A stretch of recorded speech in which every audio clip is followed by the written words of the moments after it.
I'm Mitch, the Dungeon Master from Tabletop for the End of the World, and I'm here at Gamers Core in historic Ellicott City, Maryland to tell you about Better Backstories, the gaming supplement that can help you build better, more fleshed out characters at any stage of character creation, and can even be used to create the story beats for your adventures. I have with me the cast of Tabletop for the End of the World.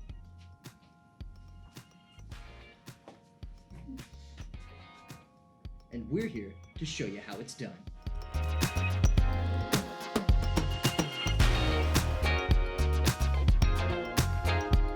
I'm here with Jazz, the creator of Better Backstories, and she's going to show us how to build a character using the deck. Thanks for having me. I really appreciate it. I created this system because I love making characters for Dungeons and Dragons and other role-playing games. And I always found the books were too clunky. You know, you had to roll this set of dice and then go to that page and roll that set of dice. So I wanted something that was portable, that was modular, that you could add or remove cards to as necessary, and also had other functions included in them. I hope to allow other people to use this system to make better characters for themselves and for their games, because I feel that a good character and a good backstory is one of the main pillars of a good game. You know, and Better Backstories is designed to put more character in your characters. I have here Stormcaller, who is my barbarian outlander, who's dragonborn. And as we see a fully fleshed out character sheet, we've got our skills, we've got our attributes, we've got our weapons, we've even got our personality traits from the background, and we've got our equipment and everything. But what we're missing is the backstory. So the way I typically do it, and there's no right or wrong way to use the system, but the way I typically do it is after a quick shuffle, I'll play out about 5 cards. And it's a bit like tarot. So you see that the cards have things written on them, and it's because it's very obvious. You don't have to leave it to interpretation. So you've got the denial card, alter ego, career, tragedy, and hobby. On the surface, you can just go with what's in that top part of the card. Okay, denial. For some reason, your father or some other member of your family never believed that you're truly a member of that family, or something else dealing with denial in general. You know, there could be a denial of service, you know, something like that. Alter ego, this can be you or it can be a family member. Your parent has an alternate identity, something in their past. Hobby, you have an interesting hobby from your childhood. Tragedy, something bad happened in your past. And career, this can again either be you or affecting a family member. Now some of these, as we see the denial card, it just has some flavor text that you can use or not use, make up on your own, but the rest of these have little charts on them. Well, you can either roll a 10-sided die and use the number. So we have a 5 here. This says that your parent is a con artist. Okay, so we can go with that. Or the cards themselves have 1 through 10 on the back of them. So you can just play another card face down, and we see that your hobby is a field of study like chemistry, programming, or engineering. Again, because the system can be used with any role-playing system, not just D&D. So for the tragedy, we've got another 6. And it says that you trusted the wrong people. Okay. And then for career, dealing with family member, one of a family member is a business owner, meaning they own a tavern, a store, or a corporation. So additionally, the cards can be used to establish kind of your personality traits, meaning like your alignment. So we see some of the cards have equals, minuses, pluses. Some of them have question marks. Well, what we do here is, again, we play another face down card. And we see this has been a positive influence on this person's life. The denial card has had a neutral effect on that person's life. And then from there, we sit down and try to flush out the rest of the information. Right. So what are you seeing here? What's grabbing your attention? I see that the most interesting to me is Stormcaller has been denied by his family in some way, and yet it had a neutral effect on him. Mm-hmm. Tells me maybe he was denied and ended up being better for him that he was denied. That it was a tragic thing that led to something positive and balanced itself out. Yeah, so maybe he never liked his father in the first place. You know, Sure. If his father didn't believe that he was, you know what, I don't need you in my life. I'm much happier with mom. And maybe he's raised by a grandfather or something like that, who's a much more meaningful influence on his life and career. Sure. And we know a family member was a con artist, so maybe the father is the con artist. You know, that might have been revealed, you know, when he was a teenager or something like that. That might have been his tragedy. He trusted the wrong people. He trusted his own father. Oh, there you go. And it was the wrong choice. His con artist father, perhaps a business owner of some kind. Well, I think that the career we should go with the person who actually influenced his life. So I'm going to go with the grandfather here. So his mother's father. I like the tavern owner. That's in keeping with. So it gave him a stable place to hear adventures, stories, and such like that. Dad was always kind of coming and going. It was that stability that grandfather gave him in those times. What about the hobby? What do you think for that? His hobby, I think that he may be a storyteller. Maybe Stormcaller along the way, cross-classes bard or something similar to that. I like that. Those stories he picked up, maybe the kind of treachery he learned from his treacherous father, combined with the stories he'd heard from people at his grandfather's tavern, had brought Stormcaller a certain love for storytelling. At the very least, I would say I'd probably find a way to give him deception proficiency in some way. Oh, If I absolutely. were building Stormcaller. And that's one important thing about this, about the supplement or the cards, is that they don't, in the cards themselves, they don't deliberately give you any bonuses or penalties to your character. It's not going to be like, oh, you have a +2 to this skill or that. That's entirely up to you and your dungeon master. So it can be used by yourself to kind of create an interesting backstory, to kickstart your imagination, or to work with your DM to lay the seeds for those epic storylines that eventually will come to fruition much later on in the story. What if the father, who is now maybe no longer part of his life, ended up being part of a group of bandits that the party encountered later? That tragedy again coming back to haunt him. Yeah. I know my DM instincts tell me that I want that father to come back and be a major player in some story beats later. Absolutely. Well, so this is how you can use Better Backstories for a pretty much established character. Pretty established. And just like that, we fleshed out Stormcaller an enormous amount. But what if we have no idea what we want to do with our character, Jazz? Well, that's the great thing about the system, is you can use it, as we said, at any point in character development. So say you have no idea. You're creating ready for a new character, for a new campaign, and you just have so many ideas. And should I play a bard? Should I play a sorcerer? Should I play a dragonborn? Should I play a tiefling? I just don't know. Well, let's just create a random character completely from scratch, starting with the cards, and then you will be able to find your class and race and background from the backstory itself. Good idea. Let's do that right now. Holy I don't understand. Hi. Hi. What? How are you? I'm Jazz. Hi, J Mark. How are you doing? Welcome. I'm good. This isn't my house. No, it's not. Okay, but I'm dressed. You're here to help us with Better Backstories. Didn't Mitch tell you about it? Mitch doesn't tell me anything. You played D&D. Yes. Okay, so we have a character sheet here for you. Ooh. Now, notice it's completely blank. We don't know what kind of character you want to play yet. What we're going to start with is your backstory, okay? These are cards that help you randomly generate your backstory, and then once we know where your character's coming from, we can figure out what they are, both class and background and race. Ooh. Okay. So Okay. what do I do? You just prepare to write stuff down. So All right, let's I am find an empty body- sheet.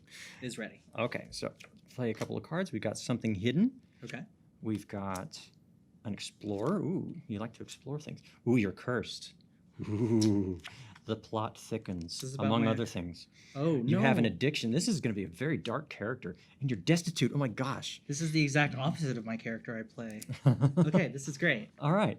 So the cards can be pretty much resolved in any order, but some of them do tend to do with things that happened during your birth. Some deal with like childhood, some deal with later. But as far as timeline, you can work them however you want. So first of all, your birth was kept a secret from certain people, or it was never actually recorded. You may have been hidden away from your family, or your parents deliberately exiled you. So that's really up to you, or just something else hidden in your backstory, something you don't know about your history you could come up with entirely on your own. I love the idea of me secretly having some, like, I like making humorous characters. So even Okay. though this is a very dark background, what Okay. if my character is actually half orc and it's clear to everyone but my character? Okay. Yeah, like And you were like you're half orc, but you were raised among all humans, Yeah. and no, they were just like, don't mention that he's green. Yeah. Okay. And I'm just like I think I have jaundice or something. Good. Yeah. Okay. Good idea. Okay, so we can go and put half orc for your race, Okay. and be sure to put that note down there that you don't know you're a half orc. Right. You've done this before. You're I- clearly a professional. You know, I've thought about making a show, but I don't know if anyone would listen to it. So it's fine. I know I wouldn't. That makes sense. Okay, so that kind of got me started into like I already know my race. Exactly. And there was a lot of flexibility. It's not like it told me, like I drew it and it's like, this is what you are. Exactly. It's just meant to kind of like jumpstart your imagination, and you can play with it. It lays what I call a scaffolding for your backstory, which you can then build upon on your own. So there's like set pieces. Set piece, very theater good, term, good example. yeah. So let's go next with the cursed. Some things never go your way. Now again, we can stop right there, and you can come up with some type of a negative thing that happened in your life, some type of a curse, or you can pick one from our chart, or we can use the cards to randomly pick one. Do you want to pick one Really? yourself, or do you want to? Let's use the cards since we have this thing. I've never played with it before. I know my real life curse is every time Mitch snaps his fingers, I take his place. I know, it's sad. It's made it really weird when he goes on dates. Okay, so we're going to play another card face down. It's got a number on the back there. Number 4, you're often accused of being guilty. So people always try to pass off. Oh, no, it was... Oh no, that works with being a half orc too. It does. Yeah. It does. So I'm constantly the scapegoat. It's constant scapegoat. Exactly. Okay. It's not a flaw, but I'll say it's a flaw kind of. Well, again, yeah, your flaw will tie more into your background, but it can be. Remember, you can make up your own flaws and bonds. And what are they? What's the third one? Flaws, Ideals. bonds, and ideals. Flaws, bonds, and ideals. You can make up those on your own, and Better Backstories can help you with that. All right. So destitute. Your family struggled with the bare necessities, possibly working the land, wandering like gypsies, or resorting to criminal activities. So it's up to you to decide how that really plays out in your character. I was thinking that my half orc character would be really delightful if they literally just lived in like one of those really quaint towns, but they're like a bull in a china shop. Okay. So they're kind of like the opening scenes of Hercules when he shows up and catches the frisbee and destroys the whole town. Yes. I feel like that would be my character for sure. I feel like my parents, whether they be adopted or not, probably adopted. At this point. I think they told me stories of heroes of old, and I've always aspired to be one of those heroes. Okay, but you've always been klutzy, I've always clumsy, been klutzy and they're waiting for like things. dirt farmers. Exactly. Yeah. Yeah. So parents are dirt farmers. I like where this is going very much so. Yeah, they keep telling me about the hero Jane. I'm like, really Jane, the one man they call named Jane. Okay, crossing genres now. Okay, so we've got 3 of our cards taken care of so far. Next, well, so we already talked about explore. So we kind of mentioned that, you've heard these stories of travel and adventure. Exactly. So that leads into our explore thing. But notice this one has a question mark for how it affects your personality. Okay, we've got an equals, we've got a couple of negatives. So you're kind of leaning towards either chaotic or evil even. You might be kind of selfish, but this is a question mark. So we're going to play another card face down. Oh, we got some positivity. So this has been a positive influence in your life, this desire to explore and see the world, and that maybe is what drove you to become an adventurer. Oh, I have a great idea for that. Okay. So what I'm thinking is what drove me to become an adventurer is maybe it was one of those particularly clumsy days. And that's when I first decided to start going out into the world and like exploring the outskirts of town, trying to find a place where I belong. And I'm singing my big Hercules, like crescendo, I'll find my way and I can go the distance type thing. Love it. I'm literally just making Hercules at this point. At this point, it feels, and there's nothing wrong with that. There's nothing It's your wrong with Hercules. that. This is my Hercules. Well, now Not the one that Torin prays to. No. Now this is the tricky part. So we've got this 5th card here, which is an addiction. Right. So you may or may not have kicked this addiction. So do we want a random addiction? Do you want to try to make up something yourself? Or you don't even have to take that card. Because Really? one of the great things about Better Backstories is if a card plays that you don't like, we can just replay it. We can start over. We can do a different card if you're interested. So there's no limitations to it. It's not like if you're playing a standard card game where it's like you play what you draw. Exactly. Plus, we don't have to stop at 5 cards. I do 5 cards because I feel that creates a good round character. But say you've got a level 5 character, you might want to play up to 7 cards because you could have a military background. You could have more things. If you want an even simpler character or an NPC, just play 1 or 2 cards. 5, I find, is a good average, but it's not end-all be-all for everyone. So if you don't like the addiction card, if it doesn't seem to be playing with what we're doing here, we can kick it out and try again. It's up to you. So I think I am going to keep the addiction card. Okay. Because I want to stay true, but I'm not going to pick anything on this list here. I like leaning into the absurd Right. and really finding joy in dark characters and backgrounds and Okay. stuff like that. So I love the idea of my character just being really fascinated with tiny figures of like heroes. Okay. And that ties into their want to be an explorer and their real fascination and interest with it. And that does give your GM a lot to work with, because as an addiction, it would be something you would have to like resist if you saw one. Yeah, like I can't. Like bordering on kleptomania if you saw Yeah. it in somebody's home or if you saw it in a shop window. You would deliberately go out of your way to acquire it. I would slow up the flow of whatever action's going on Exactly. to acquire it. That's good. Like I could easily be bribed with it. Now, based on what we have here, we know we have a half-orc. We Yes. were kind of toying with folk hero background. Yeah, like maybe wanting to be a folk hero, but Well, maybe not the most successful. So right. I don't think it'll Like, necessarily... it could have been a folk hero by accident. Exactly. You know, again, you had that klutzy day. You know, you happened, as some the thieves were running out of the store. You happened to fall in front of them, and they tripped over you, and it looked like. What I'm thinking is what happened and what led to my explorer, and maybe not even being home anymore. Well, I think I stopped some thieves. Yes. By being very clumsy. And I thought I ruined something important, and I ran away afraid and never found out the truth. So I became a folk hero, and suddenly, like, people talk about me, but when they see me, because it's a folk hero story, it's not really how I look.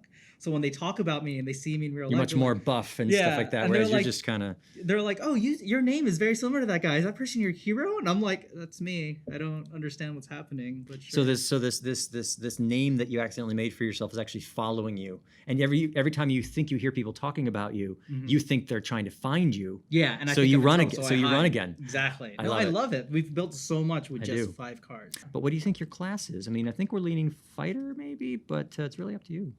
Ooh, that's an excellent question. And so keeping that in mind with these cards too, it doesn't necessarily dictate. Like, not at all. Even if I went the fully dark route, it wouldn't necessarily mean I would have to be, say, a rogue or one of those types of classes as well. And so with my character being a half-orc, I think I need to really lean into how friendly they are. So I think a fighter class would make sense, but I'm thinking maybe a monk. Ooh, monk is good. And they grew up on a dirt farm. They're not necessarily used to, like, classic weapons. So if they've ever gotten to a scrap, they were just using their fists. That's a good point. I like it. What do you think, using Better Backstories to kickstart your character's life and then moving on into creation? What do you think? I'm liking it as a launching point. I definitely can see there's a lot more I can play with. And of course, it should be noted that this is not something that you would use without understanding the rules and stats and stuff like that. But it's definitely not forcing me to think about stats. And I think, I know when I first started playing any kind of tabletop games, you always think about min-maxing. And now I'm kind of more seasoned and starting out, and I'm more into the storytelling and relationship building. And I get a lot of excitement out of either nat 20s or nat 1s. Who doesn't? Because it makes it exciting. And so I think this makes for a very interesting character, and I didn't feel like it was taking away my autonomy either. So the name of this character is going to be Melvin, because I feel like that's a delightfully meek name for a giant half-orc. And then Dirtmouth, because they come from a village of dirt farmers. The famous Dirtmouth clan. Indeed. Huzzah! So we look forward to many wonderful adventures of Melvin Dirtmouth. Yeah, and I do believe, because I'm starting to remember things Mitch might have told me I might not have paid attention, but I think he actually wants us to play using the characters we're making with you today. And we're going to make more characters right after this. And then Star Wipe. Poof! Oh. And here we are with Kevin, the voice of Vert in Tabletop for the End of the World. And Kevin has come to us with a very interesting conundrum. He's trying to build a character, and all he knows is what race he wants to play. You know, I felt today I wanted to play an elf, but that's all I can get my head around right now. So can you help me out? You know what? I think I may have a product right here that will help you do just that. And now, since we already know what kind of race you want to play, we can have everything be elf-themed. Now, I do play it a little more... I play it a little differently than Jazz, for sure. So let's see. Let's go one card at a time instead of the 5-card layout. One at a time it is. Your elf has a phobia. Oh, this is going to be... A serious phobia of some activity, creature, emotion, or item. It may be the result of some trauma. It may be the reason for a mystery. Either way, you have a hard time dealing with this thing as it comes around. It's going to be up to you to figure out what kind of phobia it is. Or we can use the cards. Let's try a card. Let's try a card. You have a phobia of something you are dedicated to. Something you must do, and yet you are afraid of it. Let's see what that may be when we flip over some cards. You have a fear of the large amount of money that you can't separate yourself from.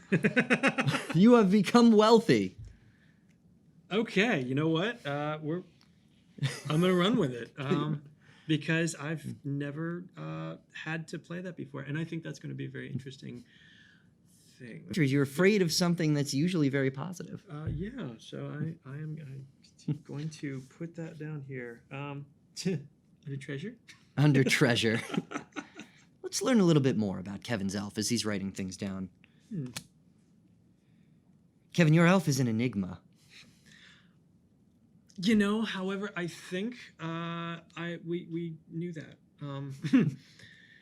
Because, One of your parents has always been hesitant to talk about their past. They might even have given varying accounts of some event that no one knows the actual story. where the money came from. Where did the money come from? No one knows. Where did the money come from? Why are you so afraid to spend it? I love this character already. And yet, you're very unpopular. Well, it's because I'm wealthy. And no one knows where it came from, so... No one knows where it came from. However, you've acquired this money, this secret money seems to have made you very unpopular, Kevin. I'm a little concerned now about this character. No, where did this wealthy elfie get all of this cash from? Right, so let's throw another card in the mix, I think. Nice, let's see if we can find out. Ah, you have a patron of some kind. There we go. There we go. And of course, with the power of Better Backstories, we have an option on how we can determine your patron. We have 10 choices here, and I can use the numbers on the back of each card to determine where we are on that chart, or we can roll a d10. I'm going to go with the cards. We're going to go with the cards. Number 8, a member of the town guard is your patron. Okay. So just to review, you're extremely wealthy but afraid to spend it. This money probably has come from some secretive act of a parent. This wealth has made you extremely unpopular. You are afraid of it. And it somehow is tied to a member of the town guard. This could be, you could be gaining some kind of protection from the town guard. You'd be hiding you from something that this fear of your money is driving you towards. Okay. Alrighty, so with this, let's go with I have a significant amount of wealth. Yes. I have received this from my parents. We don't know how exactly they came to come by this money. This has made me generally unpopular because I am known to have this wealth, and I'm concerned. I have some concerns, and because of that, I have reached out to the town guard, and they are trying to help me find out what is going on here. Have you asked the town guard for a specific boon? Mostly, I am asking them for some assistance, either in the protection of, or the discovery therein, where it came from. Let's compliment your character with just one final little tidbit. You have a very important tattoo. Okay. For this one, I'm going to try the D10. We're going for the dice. I'm stealing someone's D10. It is a 9. A 9. You have a tattoo of a family crest. Okay. So I've got this family crest, which is how I convinced the town guard to help me. Yes. Do we know what it is a tattoo of yet?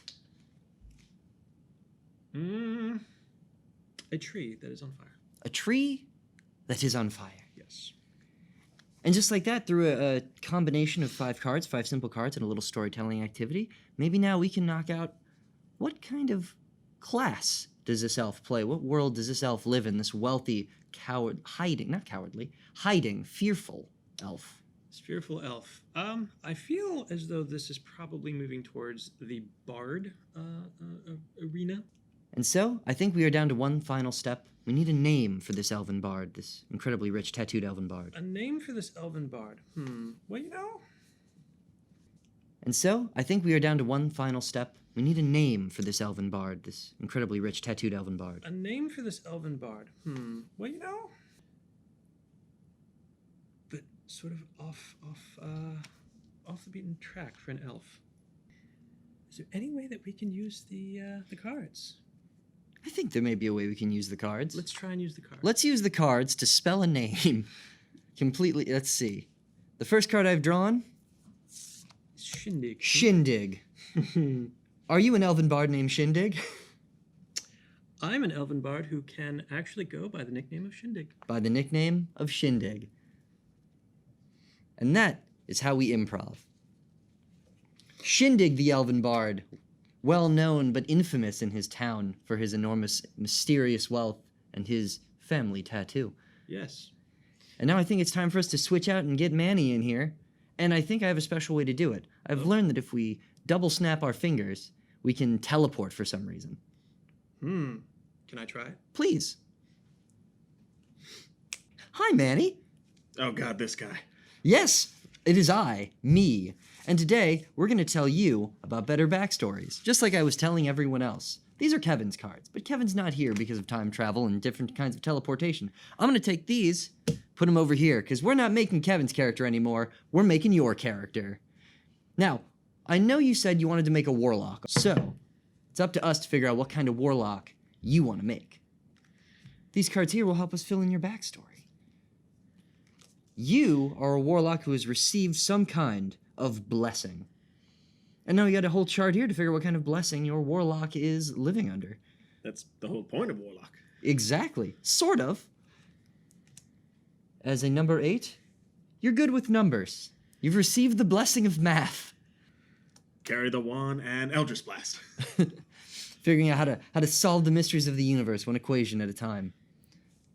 I think that would be fine. Okay. Especially because we haven't even figured out what kind of warlock you are yet. We just know you are one. And we don't know your race yet. Something that we can figure out as we go. I don't know which race is the most mathematical, but as we go, we will find out. I have an idea. Oh, yeah? And it will cause you trouble, as usual. Good. That's fun. So let's see. To build on your character, you have a favor. Someone saved you and they still owe you. You've got a favor stored somewhere. Things just keep getting handed to me.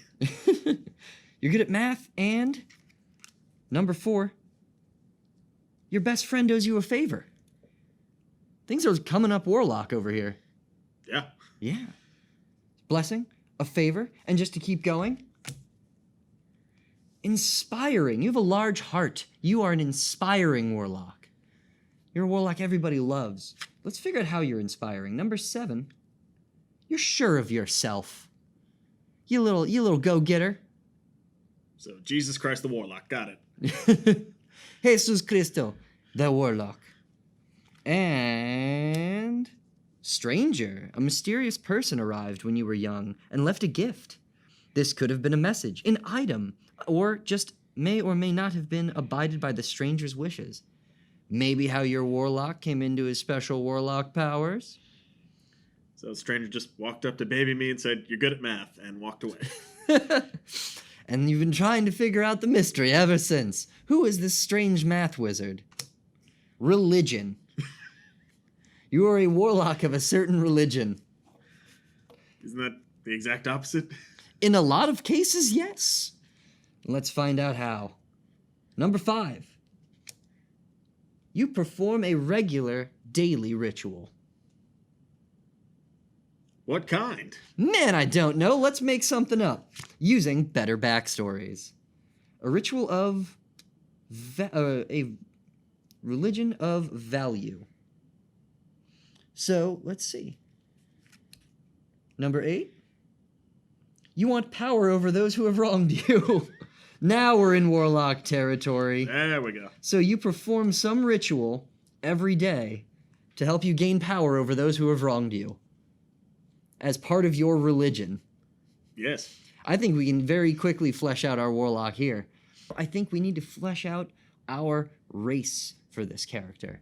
Just add that little bit of spiteful flavor. I was thinking Warforged. He's a warforged, and so it is then. Yes. Right over Chonder. The warforged I'll let you do it. Papers are hard anyway. That's why we use cards, with better backstories. The warforged warlock. Named?